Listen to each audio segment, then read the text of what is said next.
Thank you for tuning into Conversations That Matter.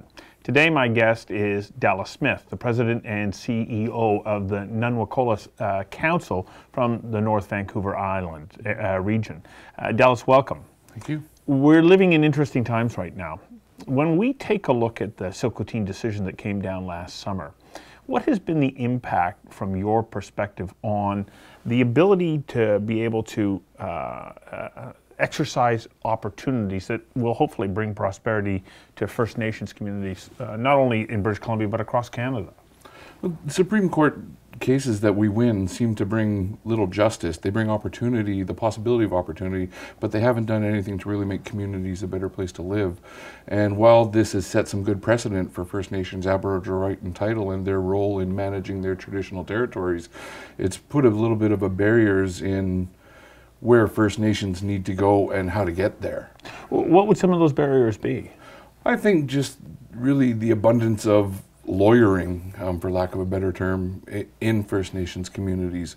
We all joined the BC Treaty process in the 90s, and it brought limited capacity, but what it did was most of the First Nations in the province had lawyers that got brought on council and on staff and whatnot, and they just are sort of not necessarily an obstacle, but you don't negotiate deals with your lawyers. You negotiate the deals and have your lawyers come in and clean them up. Mm-hmm. And every time one of these court cases happens, we get an influx of legal opinions telling us to quit being proactive and quit trying to find some common-based solutions and to do it through litigation.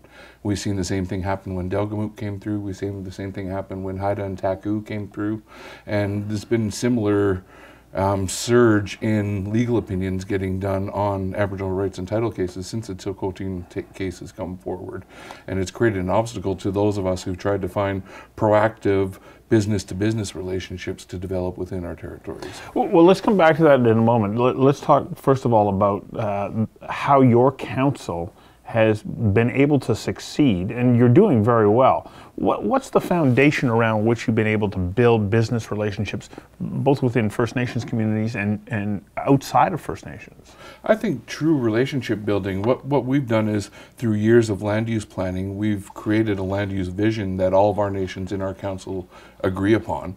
And we've been able to take that vision and work with the industrial users within our territories and build those relationships with industry and government to build some proactive solutions that not only put certainty in the land base, but give us a greater opportunity for achieving benefits from the development of resources in our territories. So were you doing this post-Delgamuukw, or were you already underway pre-Delgamuukw? No, pre-Delgamuukw we had started the land use planning process. It took us about 10 years to complete the land use planning process for all of our communities, harmonize them, and start to go forward. So we went through the Delgamuukw process, and it slowed our inertia down a little bit, but we were able to keep focused on that common land use vision that we were striving to complete, and we've been able to keep going forward and start building some productive relationships that have started to bring some pretty good benefits to our communities. So what are some of the key components in that land use plan that you've been able to put together that work for First Nations and for companies that want to come in and work with you on the development of natural resources?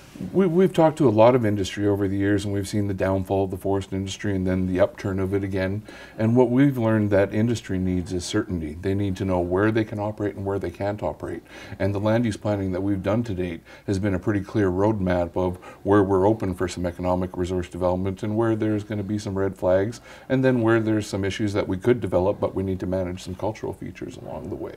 And so having that out in front of us and transparent, and the industry being able to put their plans transparent in front of us, it lets us know what's a green light, red light, or a yellow light, and we can respond accordingly. We don't waste a lot of time chasing our tail around on issues that might not ever come forward.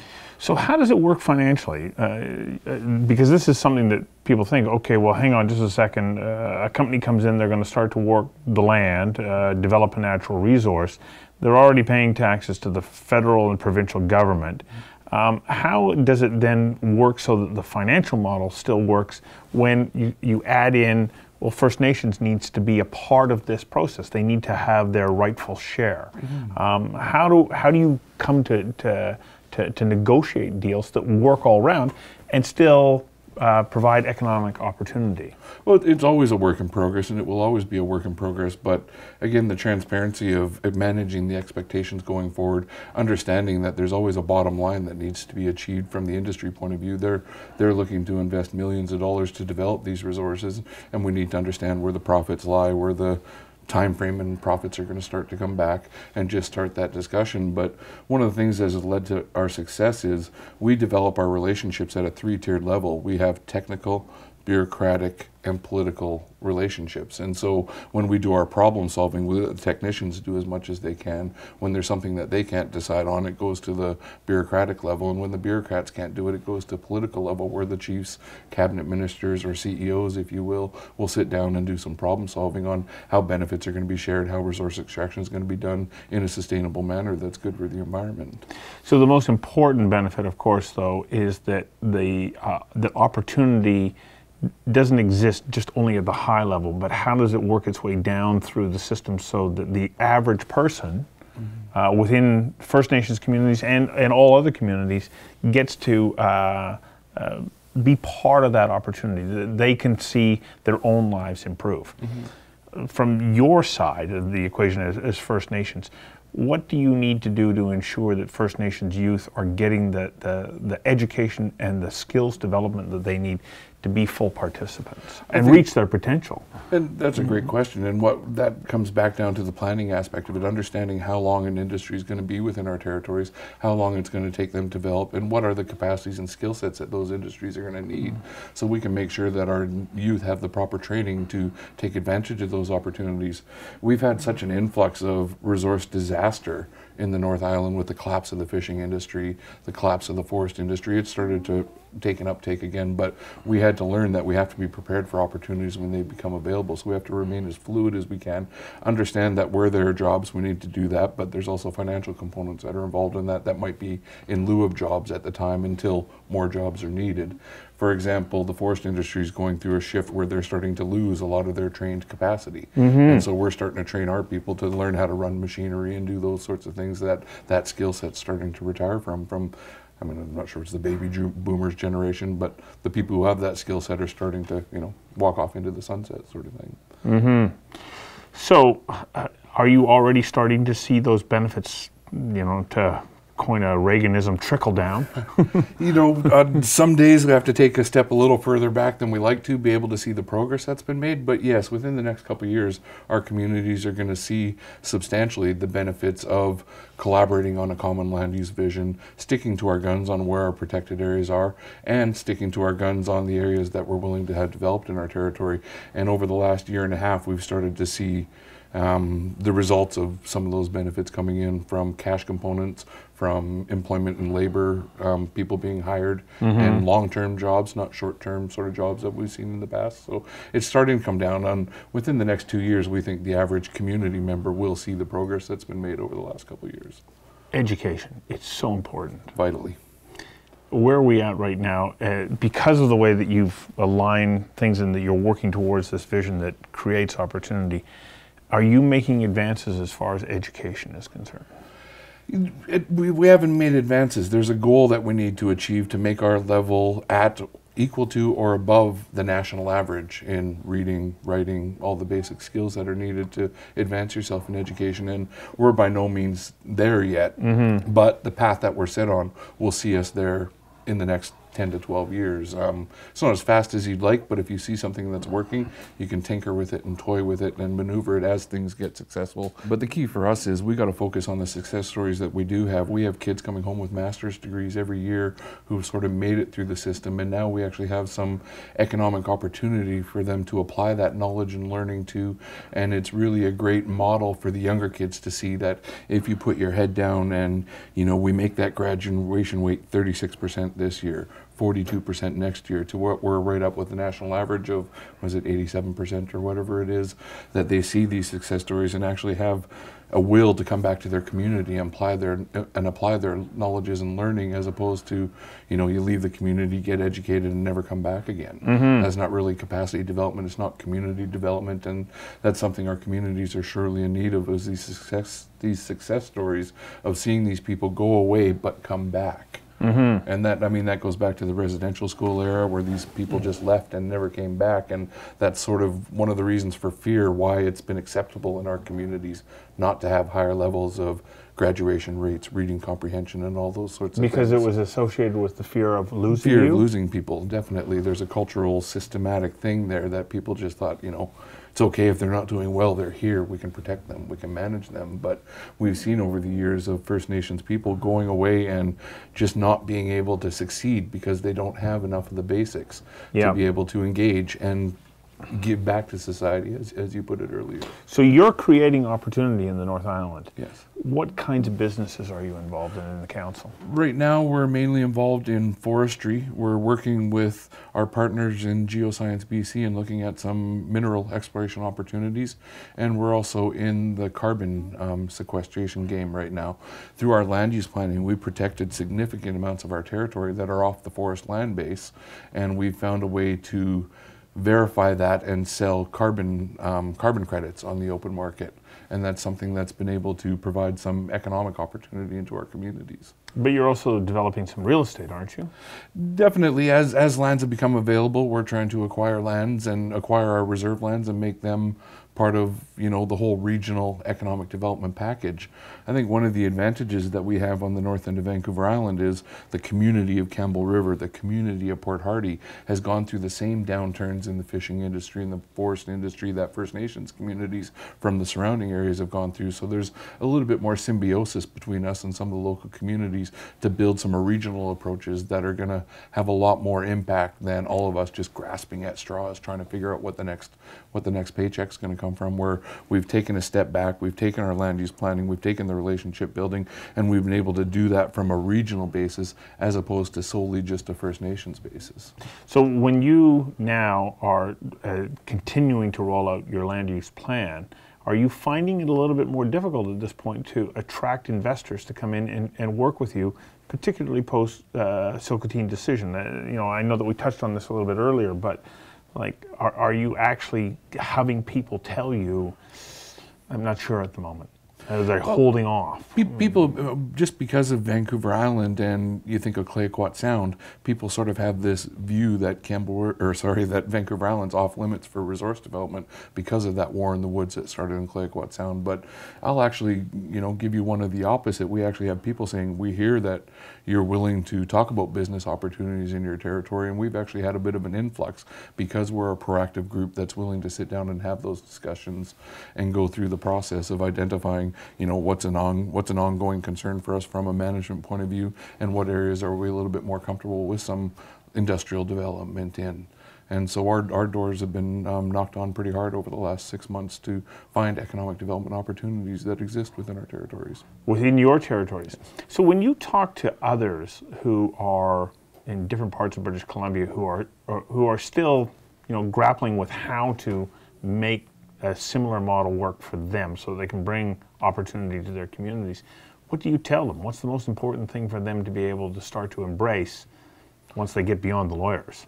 The key is the regional approach. Again, I go back to the treaty process where everybody started to lawyer up. We all peed on our own trees, if you will. We marked our individual autonomous First Nations territories.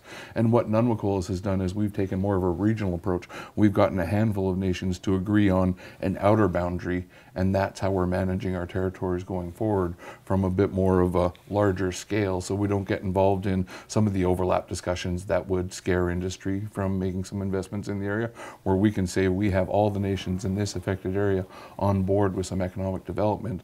We can sit down and have that discussion, and industry feels a little bit more comfortable talking about investment, knowing that we've sort of done the homework and the heavy lifting, getting the nations in the area on board for whatever development may be on contemplation. Do you believe that the Tsilhqot'in decision, as Justice McLaughlin laid out in her decision, does move us towards a step towards reconciliation? I believe so. In the words, it definitely does. It'll be interesting to see the province's policy response to Tsilhqot'in and how they go forward in a working relationship with them. But I think it lays the groundwork for some reconciliation that definitely is long overdue. But the most important thing really is opportunity, isn't it? Definitely. If you don't have opportunity, you just don't have anywhere to go forward. You have no impetus to progress and keep moving. I was at an economic development forum in the north, and it was around the Northern Gateway Pipeline project, and there were a number of First Nations communities there trying to find out more information. And there was some back and forth there about, well, should we even be here? Should we be involved? And there was a woman from a First Nations community who basically sort of stood up and said, enough. Like, what I want is economic opportunity for my son. Mm-hmm. And this is one of those kinds of things that can bring that. We sit in an environment here in British Columbia, and you know this, where a number of First Nations have said no to pipelines, no to different natural resources, and they're working in partnership with other NGOs, supposedly for a common purpose. What's your experience been with that? Well, I look back to the 80s and the development of the aquaculture industry in British Columbia. We had a no tolerance policy. We stuck our head in the sands and ignored what was coming, and now we're on the outside looking in. So when we developed Nanwakolas, one of the things that we agreed was to look at all opportunities and make sure that if they're going to happen in our territories, they're going to happen as economically viable, but as also as sustainable, environmentally sustainable as possible. So I'm not against any development of anything in my territories, but it has to be done as environmentally sensible as possible. So you're saying when you take a look at the aquaculture sector, it was like, no way, not under any circumstance. And now the aquaculture industry is there and you're not part of it. It's there and we're on the outside looking in. Some of our entrepreneurial First Nations leaders had some opportunities to create some opportunities from a personal level, but from a nation level, we weren't able to secure licenses, secure tenure, secure some real opportunities that would make us meaningfully involved in the industry. And that's something that we're working on now, is how do we actually, come around and get ourselves as meaningfully involved as we can, so the benefits can outweigh some of the impacts that come from the development. Do you think that there's a danger in, I guess, being too firm on your position on things that, despite Tsilhqot'in, there will be other aquaculture industries where First Nations miss out on something that they could be like a founding partner in? Missing out probably wouldn't be the term that I'd use, but there's definitely the opportunity. There's definitely some opportunities that might fall by the wayside just because we'll dig our heels in on an issue, but it won't happen from ignorance of the issue. We will know everything from the inside to the outside about that industry, how it happens, what the environmental impacts are, what the socioeconomic benefits are before that decision gets made. So it won't be like the old days where it's just going to be no because we said no. It's going to be a very looked at equation. When we take a look at LNG, the development of LNG, we're starting to see some First Nations say, okay, well, we'll partner with you. This is a wise move from your perspective? I think so. You have to be involved in the ground floor to make yourself meaningfully involved in these industries as they get developed. We're already at a shortcoming because we don't have the capital to invest to make ourselves partners in the business world. So we have to take the lands and assets that we have, manage them accordingly, and try and make ourselves as meaningfully involved as we can. Yeah, well, you mentioned Shawn Atleo earlier, and I see that he's on the board. Not only is he working with the Premier and trying to create opportunities, but he's also on the board of one of the energy companies that's looking to build a green refinery. Mm-hmm. And they are looking at saying, okay, we want to do this. We'd like to work with you, but we're going to wait for you to give us an invitation rather than to come in and impose our will. Is this a good approach for companies who are not First Nations, who are wanting to create opportunity, saying, please invite us? I mean, time will tell on that one. I know Shawn very well, and he's not afraid of a good discussion that needs to happen. Right. He leaves the stuff that sort of quotes and quibs and those sort of things up to other people in the First Nations leadership world. But if there's a discussion that needs to happen, Shawn Atleo is usually front and center in it, and history's told us of his success on his career that is going to be the way forward on how to do these things. Do you think a number of people kind of tiptoe around some of the issues when dealing with First Nations because they're afraid to be as direct as maybe they need to? It's almost as though there's a level of guilt at work, and I don't want to offend you, and so I'm not quite direct enough, and therefore we make the process of trying to figure out what works for each other much longer than it needs to be. Mm-hmm. Is direct communication really welcomed and the best way to go? I think so nowadays. I mean, I've been in this business for 20 years now, and I've learned that it's easier to have a tough discussion up front and be able to learn from it and move forward as it is to wait too long and have that tough discussion when you might be too far down the line to hit the point of no return or whatever it may be. And so I'm a big believer in let's be transparent, let's be honest up front. There may be some things that neither side want to hear, but you have to have those discussions in the forefront and flag those things so you can focus on the things that you agree on and also have a process in place for the issues that still need to be, you know, talked out a little bit further. So as you look to the future right now, how do the next 10 years look for you? You know, post-Delgamuukw, we saw a real dip. Post Tsilhqot'in, do you think it's going to be just a little, and we'll get back onto cooperative footing, or? I think the dip won't be as deep as we saw with Delgamuukw in the previous time, because that was the big one that acknowledged Aboriginal right and title. We know that we have that now. I have the comfort in developing my territories and building these partnerships because I know that the company that I'm working with and the provincial government and the federal government to a certain extent, I mean, we'll have that discussion next time I'm on. Yeah, I know. That's a different discussion, yeah. You know, they've acknowledged that I have rights and title to my territory. My children are going to sing my songs and dance our dances. I'm not afraid of that being taken away from me anymore. So I'm a little bit more comfortable in having that discussion now as I would have been 10, 12 years ago before Delgamuukw sort of drew a line in the sand and said, this is what it is, like it or lump it, Aboriginal rights and title exist.